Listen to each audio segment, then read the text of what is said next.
Hello everyone, কেমন আছেন আপনারা সবাই? আমার নতুন একটি ব্লগে আপনাদের সকলকে স্বাগত জানাই।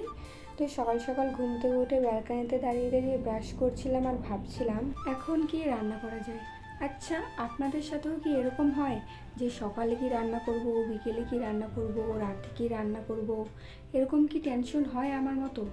সো যাই হোক, কিছু তো একটা রান্না করতেই হবে। সো এদিকে মনার পাপা সকালবেলা মনাকে নিয়ে একটু ঘুরতে গিয়েছে বাইরে। সো আমি সেই ফাঁকে বিছানাটা ভালো করে গুছিয়ে নিচ্ছিলাম।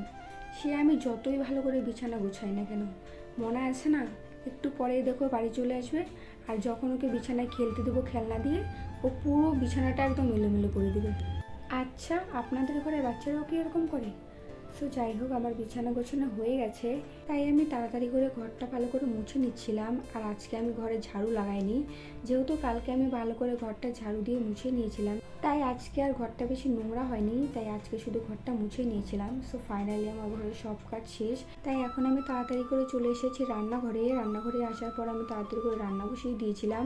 আর আজকে যেহেতু সোমবার, আজকে আমি নিরামিষ খাবো। আজকে একটা কারণ আছে, সেই কারণটা আমি পরে বলবো কিসের জন্য আজকে নিরামিষ খাবো। সো ফাইনালি আমার রান্নাও হয়ে গেছে। আর আজকে আমি বানিয়েছিলাম মুগ ডাল আর বেগুন ভাজা।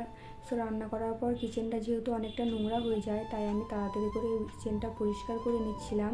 আর রান্নার পর না অনেকগুলো বাসন জড়ো হয়ে যায়, তাই এখন যদি বাসনগুলো না ধুই, পরে খাওয়া দাওয়ার পর আরও বাসন জড়ো হয়ে যাবে, তখন একবার অতগুলো বাসন ধুতে পারবো না।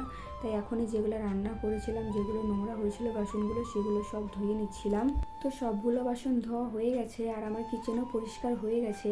তারপর আমি তাড়াতাড়ি করে ঘরে চলে এসেছি। ঘরে এসে তাড়াতাড়ি করে খাবার বাড়ছিলাম, যেহেতু মনার পাপা কাজে চলে যাবে। সো দুজনে মিলে খাবার খেয়ে নিলাম। এরপর আমি দুটো লেহেঙ্গা টেলারের কাছে ফিট করাতে দিয়েছিলাম, তাই সেই লেহেঙ্গাগুলো চলে এসেছে। তাই আমি লেহেঙ্গাগুলো ভালো করে দেখছিলাম যে ঠিকঠাক করে ফিট করা হয়েছে কি না হয়েছে। কিন্তু সত্যি বলতে লেহেঙ্গাগুলো খুব সুন্দর ফিট করা হয়েছিল। সো এদিকে মনার পাপাও চলে গিয়েছে কাজে, তাই আমি তাড়াতাড়ি করে মনাকে স্নান করিয়ে নিয়ে এসেছি। এরপর ওকে তাড়াতাড়ি করে তেল লাগিয়ে কাপড় পরিয়ে দিলাম। আর কয়েকদিন থেকে না মনার শরীরটা খুব খারাপ, জানি না কিসের জন্য। ও বারবার শুধু বমি করছে আর পটি করছে। সবাই তো বলছে ওর নাকি দাঁত হবে, এই জন্য এরকম হচ্ছে, কিন্তু আমার না একদম ভালো লাগছে না। আর ও না কিছু খেতেও চাইছে না, যা খাওয়াচ্ছি সব বমি করে দিচ্ছে। তাই আমার একদম ভালো লাগছে না। তাই আমি আজকে দেখবো, যদি ও ঠিক হয়, তা না হলে আমি ওকে ডক্টরের কাছে নিয়ে যাব। সো ওকে স্নান করিয়ে ভালো করে চিরুনি করে তেল লাগিয়ে ঘুম পাড়িয়ে দিয়েছি। এরপর আমিও তাড়াতাড়ি করে স্নান করে চলে এসেছি। স্নান করে আসার পর একটু স্কিন কেয়ার করছিলাম, আর ততক্ষণে দেখো মনাও ঘুম থেকে উঠে পড়েছে। ওকে এত কষ্ট করে আমি ঘুম পাড়ালাম, আর ও একদম 5 মিনিটের মধ্যে উঠে পড়েছে। তো ঘুম থেকে উঠে ওকে আমি খেলনা দিয়ে বসিয়ে দিয়েছি, ও এখানে খেলতে থাকুক। আর আপনাদের আমি বলেছিলাম না যে আজকে আমি কিসের জন্য নিরামিষ খাচ্ছি। সো কারণটা হচ্ছে এটা, যে আজকে আমি ঘরে শিবলিঙ্গ বসাবো। অনেক দিন থেকেই ভাবছিলাম ঘরে একটা শিবলিঙ্গ বসাবো, কিন্তু বসাবো করে আর বসানোই হচ্ছিল না। সো যখন আমি বাবার বাড়িতে গিয়েছিলাম, সেখানে শিবজাত্রী মেলায় গিয়েছিলাম ঘুরতে, আর সেই মেলা থেকেই আমি এই শিবলিঙ্গটা কিনে এনেছিলাম। আর আজকে যেহেতু সোমবার, তাই ভাবলাম আজকেই ঘরে শিবলিঙ্গটা বসাবো। সো যেমন ভাবনা তেমন কাজ, তাই আজকেই ঘরে শিবলিঙ্গটা বসিয়ে ফেললাম। এরপর আমি আর মনা দুজনে মিলে পুজো করে নিলাম।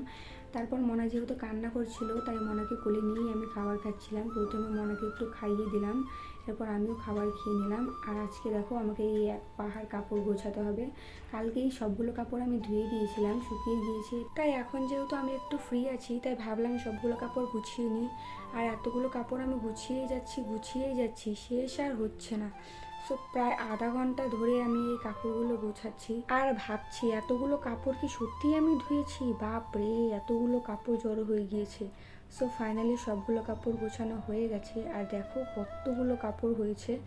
আমি এইদিকে কাপড় গোছাচ্ছি, আর মনাকে দেখো পুরো বিছানা খেলনা দিয়ে একদম এলোমেলো করে রেখেছে। আর এখন আমি জায়গার কাপড় জায়গায় ভালো করে গুছিয়ে রাখছিলাম। আর মনার কাপড়গুলো প্রথমে মনার ঝুড়িতে রেখে দিলাম।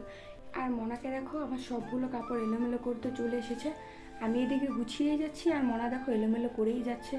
এরপর আমাদের কাপড়গুলো আমি ভালো করে আলমারিতে গুছিয়ে রাখছিলাম, আর মনা সাইড থেকে তাও সব এলোমেলো করে দিচ্ছে। আর আমি যখন এক এক করে আলমারিতে সব কাপড় গুছিয়ে রাখছিলাম, মনে দেখো কেমন করে কান্না করছে। ও নাকি এখন এই কাপড়গুলোতে খেলবে বলো তো। এরপর মনাকে একটু শান্ত করিয়ে মনার সাথে বসে বসে আমি খেলছিলাম। তারপর মনার পাপাও সন্ধ্যেবেলা কাজে থেকে চলে এসেছে। এরপর আমরা সন্ধ্যাবেলা একটু বেরিয়েছিলাম বাজারের উদ্দেশ্যে। আর বাজারে এসে দেখি বাজারে অনেক ভিড় হয়েছে, যেহেতু এখন সন্ধ্যের টাইম তাই সন্ধ্যেবেলা একটু বাজারে ভিড় হয়। এরপর আমি আর মনার পাপা একটা ভালো জুয়েলারির দোকান খুঁজছিলাম। সো ফাইনালি একটা ভালো জুয়েলারির দোকান আমরা দেখতে পেলাম। আর দোকানটায় অনেক ভিড় ছিল, তাই যখন একটু ভিড়টা কমলো আমিও জুয়েলারি দেখছিলাম। আর ভিড় হবেই না কেন, দেখো কত সুন্দর সুন্দর জুয়েলারি কালেকশন, কত সুন্দর সুন্দর কানের মালা।